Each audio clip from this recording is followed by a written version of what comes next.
What up? Oh, this is highly unexpected.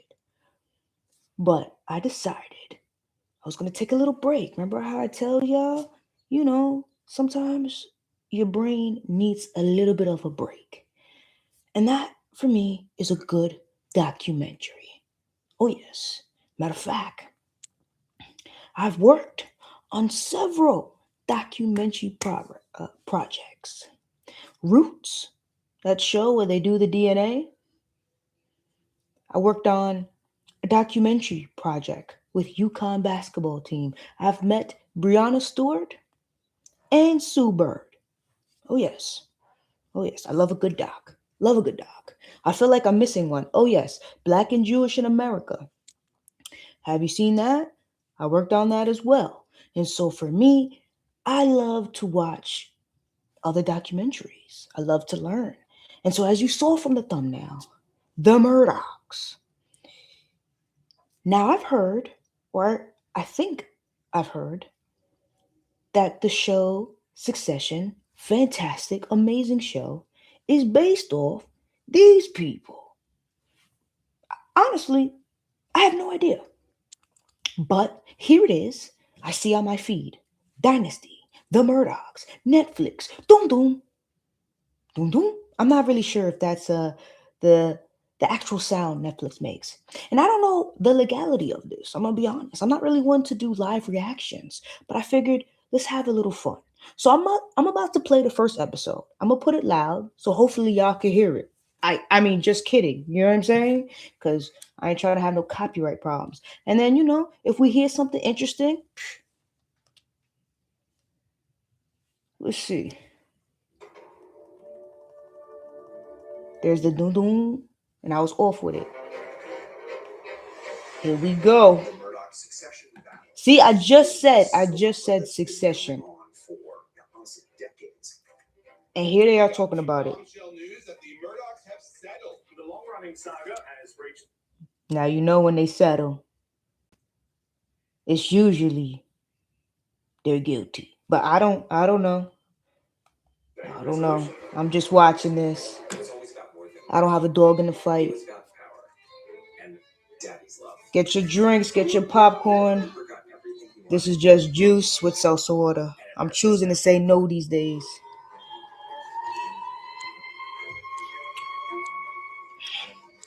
Netflix doc. Do you guys like to watch Netflix documentaries or any kind of documentaries in general?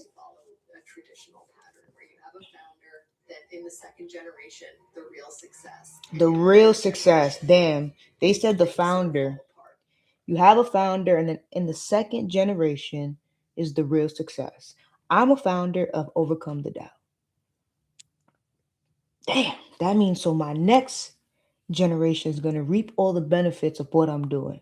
I kind of already know that. I'm trying to build generational legacy for the future for it to keep going. So I kind of understand somebody got to get low key sacrificed, Somebody got to put in the work. So I understand that. Yes, they do. I've met two billionaires already, personally. One, I've been to their home twice, three times.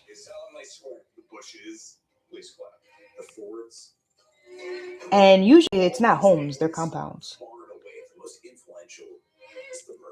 Yup. They own everything. Shout out to Story Syndicate Production. These are the people that made it.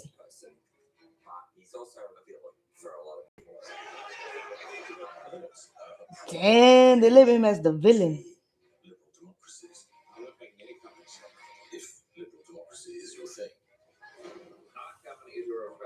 They own Fox, if you don't know that.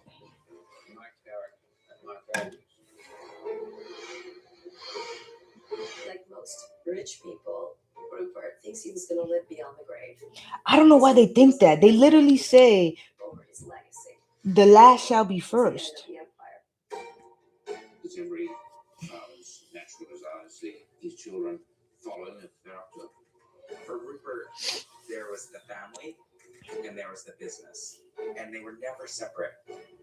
Of course not. It's family business.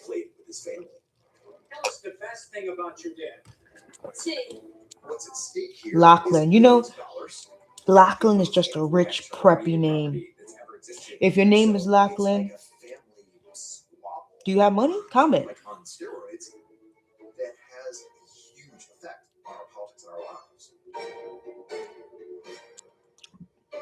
Billionaires like low key luxury. You know what I'm saying? Like small little bracelets. I'm not saying necessarily mines, but it'll be tiny things like that. What I just tell you, Succession. If you haven't watched Succession, go watch that show. That show's fire. Amazing. Matter of fact, pause. I was working at Starbucks way back in the day, and it was one of the busiest Starbucks in the neighborhood I used to live in. But it was also just generally a large Starbucks, or like corporate would come down to that Starbucks. That's how well we performed. And there was a guy who would always come, get his drink through the drive-through. They would be like, they would have me in the drive-through or on the headset. And I wasn't like no ordinary drive-through person. Like with Future and Drake and that song, and they in the drive-through and they hats to the side and they dancing. Legit, that was me. People would literally, when I say, "Oh, welcome to Starbucks, this is Jazz speaking," blah blah blah, they'd be like, "Jazz, da da da, so and so." I'd be like, "Oh," or I could see them through the camera. So when they would pull up, I'd be like, "Yo, what's up? Pull up," just straight to the thing. And there's one guy, he actually worked on Succession. Right? Every story gotta have a point. That's the point to that story. That one of the people that was my regulars, he was a writer on the show. Amazing show. Check it out.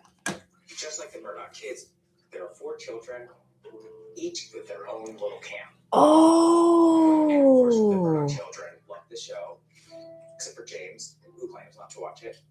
Yeah, all the children said they liked the show.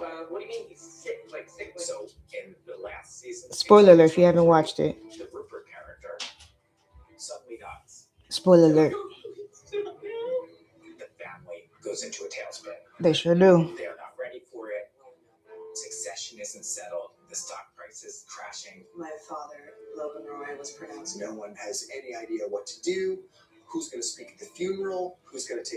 That's such a good show. It's very dramatic though.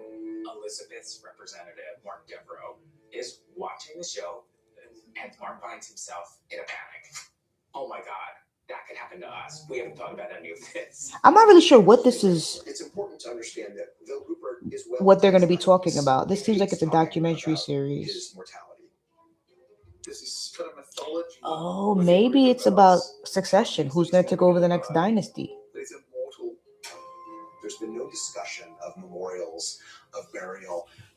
So this is basically what? A Netflix documentary on the immortality of Rupert Murdoch.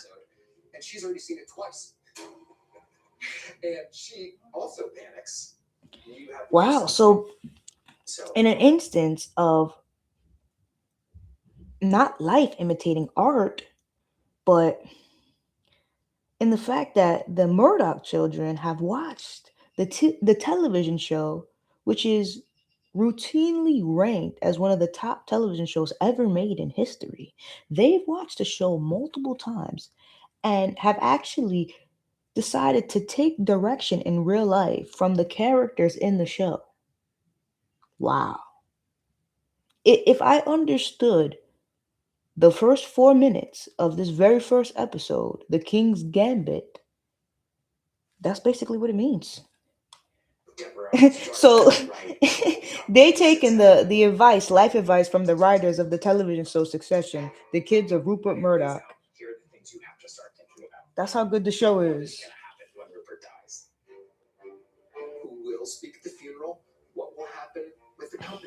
Sorry, then I was getting a phone call.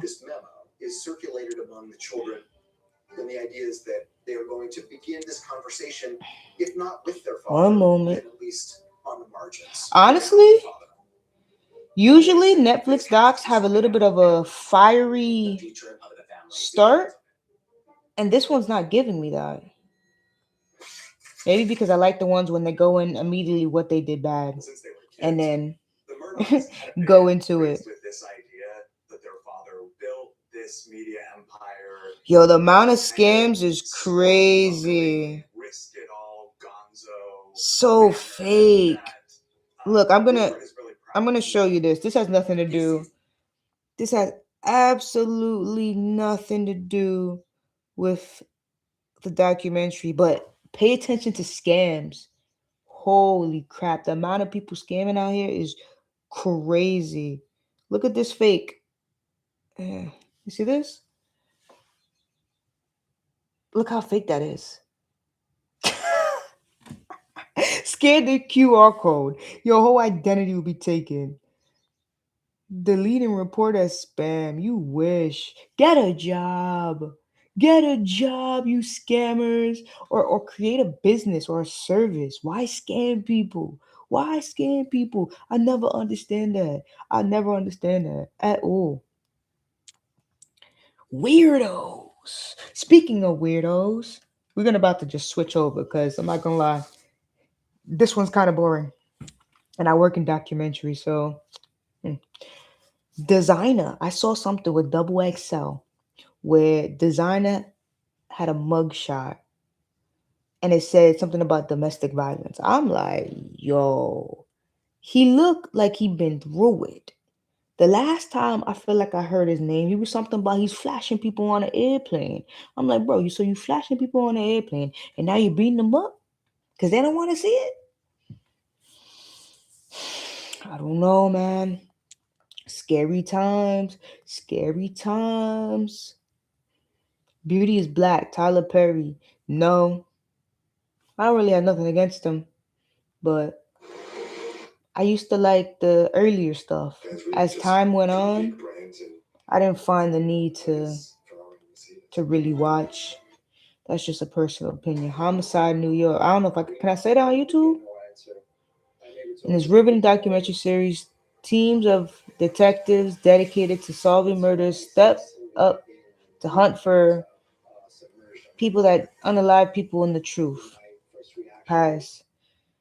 This is why I haven't been on Netflix. I feel like everything on here is boring as hell. Nothing new. They charging you all this money, and very rarely they put in some good stuff.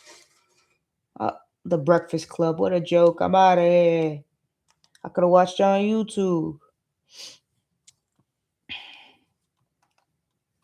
Casino. That's a good movie.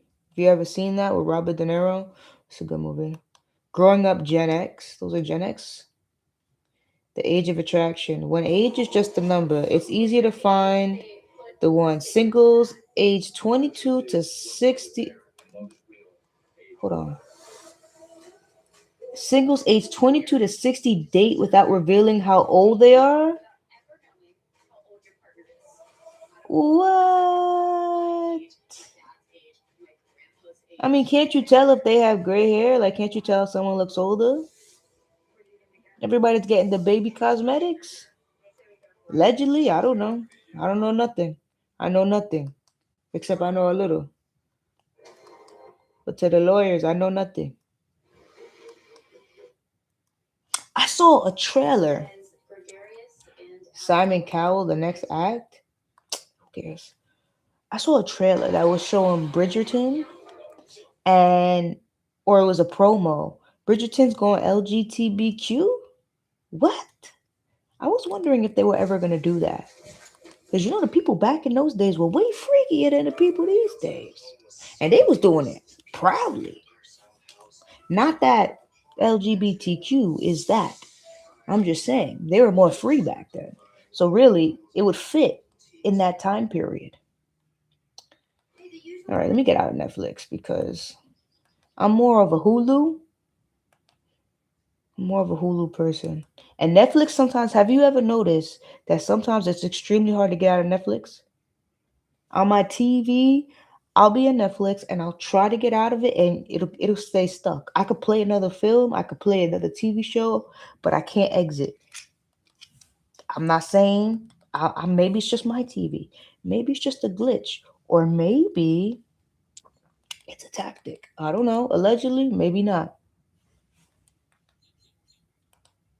Let's see. Drumline. Yo, Drumline? That was my hold on. Can we do a little story time? Drumline was my growing up. As a kid, all I ever wanted to do was play the drums. Like, obviously, I wanted to be like an artist and do theater, all that other stuff, right? Like on the low, because I grew up in a tough household. We was listening to like 50 Cent and um, Jay Z and everything, and songs that they had R. Kelly playing, you know? We saw where that guy ended up. But that wasn't really, I didn't live in a very creative, expressive household. But luckily, I had some people in my life that, as friends, that their family definitely allowed that and also encouraged that. And so that's where I was able to express my creativity and me as an artist.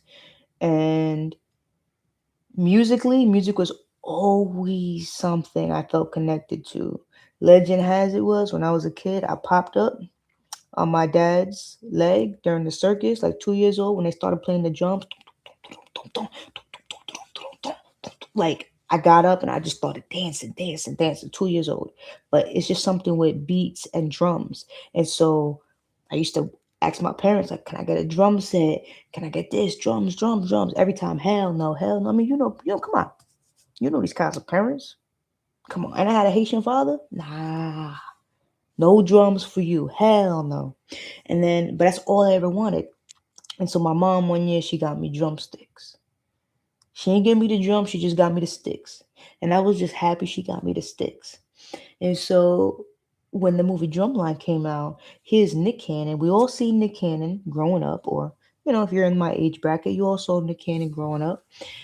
And here is this black man going to a whole university full of other black people, which I hadn't even seen before. I didn't even know that even existed like that. I'll be honest. And so I'm like, wow, this is dope. And they just doing the flyest.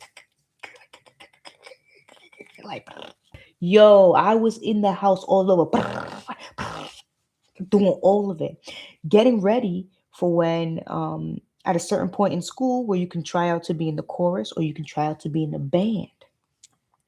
And of course, even though I like to sing and I would sing and stuff like that, I wanted to be in the band. I wanted to be a drummer. That was it. That's all I wanted to do. And we had to do a test to read music.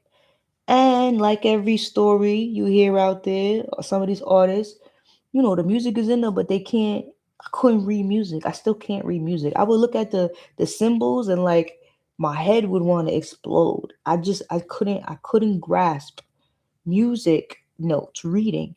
Now, I could follow time. I could mimic just like Nick Cannon, the beat. And so when it came down to reading music, I failed bad. But because I didn't pass that part, they didn't give me an opportunity to do the solo. Because had they done that, I would have just came in there. But nah, this was, I don't want to date myself, but this was the early 2000s. You ain't passed the test, you're an idiot. Basically how they do it. And so my dreams got crushed. My drum dreams got crushed. I even tried to ask them, let me get a redo. Can I get a redo? Because there was this kid that came, an Egyptian kid, literally came from Egypt, like in the next grade. And he all of a sudden got in the band. I'm like, how'd you get in the band? You just got here. They gave you a shot? I was like, good for you, but damn. I tried. They were like, nah, we saw your test score. You can't read music. Yeah, but I know music. Turns out people that have studied musical theory and producers that I know that I've been in the studio with, they told me I got an ear, a musical ear. And I'm like, thank you. I don't need to read music to be able to have that. Anyway, that was my little antidote regarding Drumline and Nick Cannon. That shit, I thought that was the flyest thing. I never understood why people used to make fun of Nick Cannon and Drumline. I'm like, y'all didn't think that was cool? But maybe because I'm an artsy kid, music and dance and all that other crap is something that's close to me. As much as I was artsy, I was also athletic. I don't want anybody to ever think that that wasn't the case. I was very athletic. Used to play softball. I was very good at softball. A champion, an MVP, All Star MVP, team MVP. That was a shit. But money and funds You got to pay to play. That's a 100% true quote. You got to pay to play. And when it comes to sports and childhood sports and going all the way to the top, unless you get sponsored by somebody, you're in an area where that can happen, you need the money to be able to go to travel and go to this competition and enter here and do that and be out with scouts. You gotta have money. We ain't have money for that. So, you know, that dream, down the tubes. I used to go to dance class too. It was good in that. Very good at hip hop. They had the money. Psh, that dream, down the tubes. Down the tubes. But we still here. All of that, all of those things made me who I am. And I still, to me, I still won because I've still accomplished all the dreams that I wanted to. And I'm making new dreams every day. Well, we've been on here 20 minutes. Word up. I saw I had a couple people pop in and then pop off. Listen, I'm not one that like just streams and watches TV or anything. Honestly, I need to go and record. I recorded a video for y'all in the middle of a baseball field, and that's really what I should be doing. But I was just trying to like let my brain chill a little bit. But I think I've chilled enough. I'm disappointed in the documentary. It was so boring. Those first 4 minutes were boring as hell. And I'll be honest with you. When it comes down to a TV show, a movie, if you don't catch me in those first couple of minutes, I'm gone. I just, it's not that I don't have the capacity to watch. Everything is so unoriginal these days that I just want something to like take me by surprise. I love that. Like when I watched Paradise, I heard everybody talking about it, but I hadn't watched it yet. And then when I watched that first episode, first couple of minutes, you're like, "Yo, this show is fire." I feel like you just automatically know whether it's a hit or miss, or I do. There's certain components that I look for. Maybe it's because of my film and media training and me actually knowing the structure of films and television shows and storytelling and writing scripts that maybe I'm just like, yeah, or maybe it's just I'm a fan, and I've watched movies my whole life. It's literally was my lifeline growing up, form of escapism for real. All right, I'm in 22 minutes. I'm gonna just throw this up here. I don't know if anybody's gonna watch this. Like it, hype it, subscribe. I need y'all to hype the video up. Oh, sorry, I'm shaking the thing. Hype the video up for me, please, if you could do me a favor. That shows YouTube that you like the video and they will pass it on and put it on other people's algorithms and their For You pages. I would really appreciate that very much. Like it and hype it. Subscribe also would be nice. But hype and like and watch, okay? And share all the other good stuff. All right, I'm going to edit the video. We having fried tilapia with a lemon butter sauce, white rice. Hopefully it's coconut white rice. I would love a little I love coconut rice. My favorite. So hopefully it's coconut rice with breaded tilapia and a lemon butter sauce. So blessed for that and grateful. All right, I'm gonna catch y'all.